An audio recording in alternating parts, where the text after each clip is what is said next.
Assalamualaikum warahmatullahi wabarakatuh. Kami dari kelompok 12 di sini kami akan menjelaskan materi kami dengan judul Problematika dan Inovasi Lembaga Pendidikan Islam. Sebelumnya perkenalkan, nama saya Nurma. Dan saya Miftahul Alam. Dan saya Muhammad Asad. Untuk penjelasan lebih lanjutnya, tonton video kami sampai selesai. Baik, poin pembahasan pertama dalam materi kami yaitu problematika lembaga pendidikan Islam. Perlu kita ketahui bersama bahwa problematika lembaga pendidikan Islam di Indonesia memiliki berbagai macam tantangan, baik dari segi kebijakan, infrastruktur, maupun kualitas pembelajaran. Menurut Rahman dan Akbar, ada 6 poin problematika lembaga pendidikan Islam. Yang pertama yaitu ada sikap skeptis masyarakat terhadap lembaga pendidikan Islam. Madrasah pada awalnya diharapkan akan mencetak ahli-ahli agama atau para pemimpin Islam. Hal ini kemampuannya semakin diragukan. Walaupun madrasah setaraf dengan sekolah umum, akan tetapi madrasah tetap berbeda dengan sekolah lainnya. Problematika yang kedua yaitu lemahnya visi dan misi kelembagaan.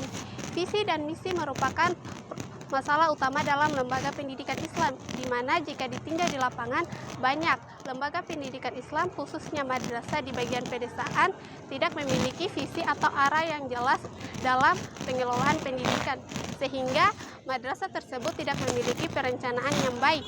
Problematika yang ketiga yaitu ada kurikulum yang overloaded.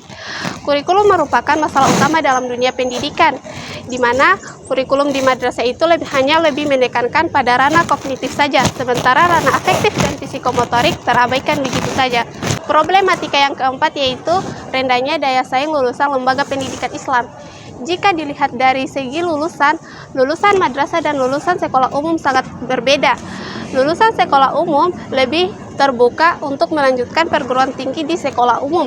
Nah, sementara lulusan madrasah dia lebih terbuka untuk melanjutkan perguruan tinggi di perguruan tinggi Islam.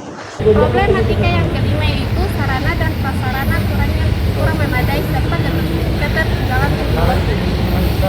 Hal yang menjadi problem dalam dunia pendidikan Islam yaitu sarana dan prasarana yang kurang memadai, baik dari segi bangunan, biaya pembelajaran, serta teknologi. Berkenaan dengan seringnya kita temui di bagian pedesaan, madrasah tidak berkenaan dengan tempat yang sering kita jumpai di pedesaan, madrasah banyak memiliki bangunan yang sudah tidak layak lagi untuk digunakan dalam proses pembelajaran. Problematika yang keenam yaitu ada tenaga pendidik dan tenaga kependidikan tidak profesional. Di lembaga pendidikan Islam, khususnya madrasah, banyak guru yang mengajar tidak sesuai dengan keahliannya. Hal ini dapat menyebabkan profesionalisme guru bisa terabaikan. Baik, di sini saya akan menjelaskan poin yang kedua yaitu inovasi pendidikan. Inovasi pendidikan adalah inovasi untuk memecahkan masalah dalam pendidikan. Inovasi pendidikan mencakup hal-hal yang berhubungan dengan komponen sistem pendidikan, baik dalam arti sempit yaitu tingkat lembaga pendidikan maupun dalam arti luas yaitu sistem pendidikan nasional. Selanjutnya, inovasi pendidikan menurut para ahli yaitu Eko Susilo dan Kasih Hadi. Inovasi pendidikan merupakan perubahan pendidikan yang didasarkan atas usaha-usaha sadar, terencana, berpola dalam pendidikan yang bertujuan untuk mengarahkan sesuai dengan kebutuhan yang dihadapi dan tuntutan zaman. Dalam inovasi pendidikan, gagasan baru sebagai hasil pemikiran kembali haruslah mampu memecahkan persoalan yang tidak terpecahkan oleh cara-cara tradisional. Baik, di sini saya akan menjelaskan mengenai bentuk-bentuk inovasi lembaga pendidikan. Dalam inovasi pendidikan, secara umum dapat diberikan 2 jenis inovasi yang baru, yaitu yang pertama ada top-down model. Top-down model yaitu inovasi pendidikan yang diciptakan oleh pihak tertentu sebagai pemimpin atau atasan kepada bawahannya. Inovasi ini dilakukan dan diterapkan dengan cara mengajak, menganjurkan, bahkan memaksakan suatu perubahan demi kepentingan atasannya. Inovasi top-down ini tidak selamanya berjalan dengan baik.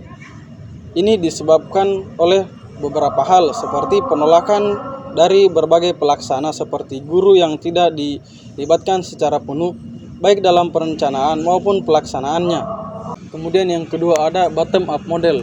Bottom up model dalam inovasi pendidikan melibatkan pelaksana dan pencipta sejak perencanaan hingga pelaksanaan.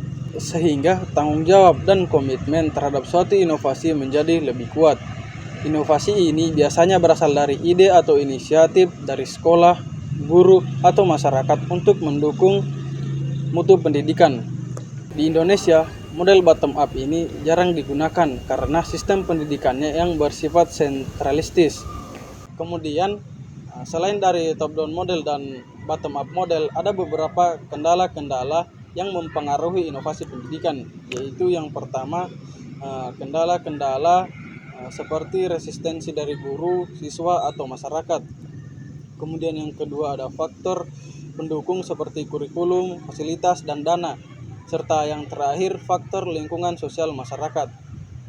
Oke, baik. Poin terakhir dalam materi pembahasan kami yaitu sasaran-sasaran inovasi lembaga pendidikan Islam. Sasaran-sasaran utama lembaga pendidikan Islam yaitu terdiri dari poin yang pertama yaitu guru. Guru harus mampu menyampaikan pembelajaran itu agar lebih menarik dan mudah dipahami oleh siswa. Baik, selanjutnya itu sasaran inovasi lembaga pendidikan Islam. Yang kedua itu ada siswa.